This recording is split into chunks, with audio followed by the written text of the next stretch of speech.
میں لاہور چیمبر کے 30,000 ممبرس کی ایگزیکٹو کمیٹی کے اندر لوگوں کے ساتھ ملتا ہوں، کام کر رہا ہوں، بہت سارے بزنس مین کے ساتھ ہمارا جوائنٹ وینچر ہے. سب سے قیمتی آدمی، سب سے زبردست آدمی جو اس وقت ہے وہ آپ کا لوکل مینوفیکچرر ہے.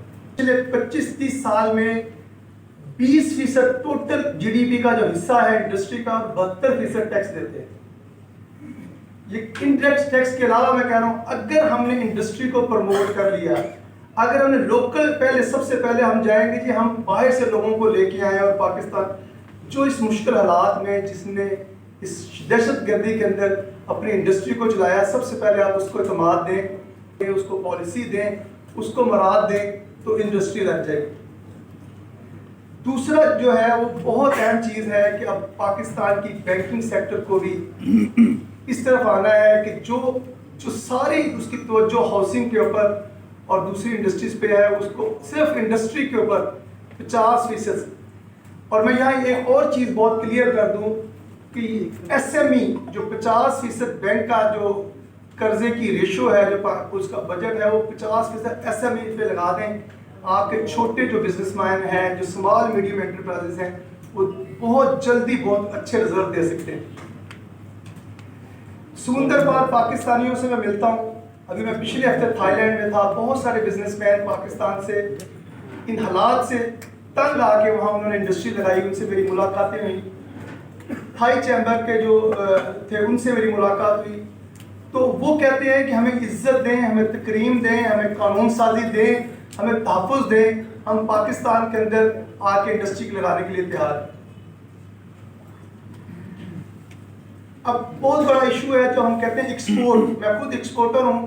خام مال کا ایک ذکر آتا ہے کہ جی خام مال جو ہے وہ ہمیں یہاں را مٹیریلز نہیں ہے، تو اس کو تو وہ بڑا آسان ہے کہ آپ خام مال کا جتنا ہے اس کی ابھی جہاں اتنی مشکلات ہیں، میں آپ کو ایک چھوٹی سی مثال دے کے سمجھانے کی کوشش کرتا ہوں کہ پچھلی گورنمنٹ نے ٹائلز کے اوپر پابندی لگائی کہ امپورٹ جو ہے نا اس کی نہیں ہو سکتی، اور اس کے اوپر بہت زیادہ انہوں نے ریٹس رکھا.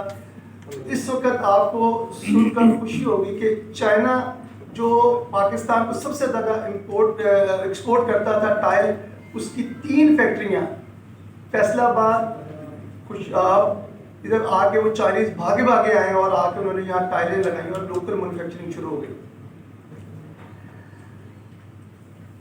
اس سارے کام کے اندر اگر صرف جماعت اسلامی ہی انڈسٹری کو لگانے کے مشن کے اوپر چل پڑے تو میں کہتا ہوں 5 سے 10 سال کے اندر ہم جو 20% جی ڈی پی کا حصہ ہے اس کو اٹھا کے اگر ہم صرف انڈسٹری کو 40% پہ لے جائیں، ہماری ایکسپورٹ بھی بڑھ جائے گی، ہمارا ریونیو بھی بڑھ جائے گا اور ہماری ہر چیز بڑھ سکتی ہے.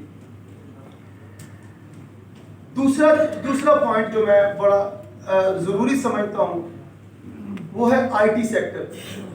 یہ آئی ٹی سیکٹر اتنا زبردست سیکٹر ہے اس وقت دنیا کا کہ اگر ہماری فوکسنگ، ہماری بینکوں کی توجہ، ہماری پالیسی سازوں کی توجہ اور ہمارے سیاستدانوں کی توجہ اس آئی ٹی سیکٹر پہ لگ جائے تو ہم دنوں کے اندر، مہینوں کے اندر جو ہے وہ جو مشکلات اور ابھی جو اس وقت اندھیرا نظر آ رہا ہے اس کے اندر ہم چینج لا سکتے ہیں. آخری جو پوائنٹ ہے وہ میں یہ بتاؤں کہ کیونکہ میں خود ٹیکس پیئر ہوں، مجھے پتہ ہے ابھی جو پہلے مقرر آئے ہوئے تھے وہ کہہ رہے تھے کہ ٹیکس نہیں دیتے. میں سمجھتا ہوں کہ جو ریئل بزنس مین ہے، جو کنٹینیو بزنس کرنا چاہتا ہے، وہ پورا ٹیکس دیتا ہے.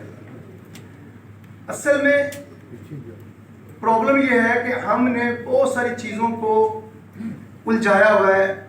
اگر آج ایک کام ہم کر لیں، نیشنل ٹیکس ڈیٹا لنک ایک بنا دیں اور جتنی بھی انفارمیشن ہے ایف بی آر کی، بینک کی، ہاؤسنگ سوسائٹیز کی، ساری انڈر 1 لنک بنا دیں اور کوئی بھی کسی جگہ پہ آپ اس کا شناختی کارڈ ڈالیں اور بندے کی اسیسمنٹ ہو جائے 2 منٹ میں کس کے پاس کیا ہے، تو آپ 15,000 ارب کی بجائے آپ 20,000 ارب اکٹھا کر سکتے ہیں.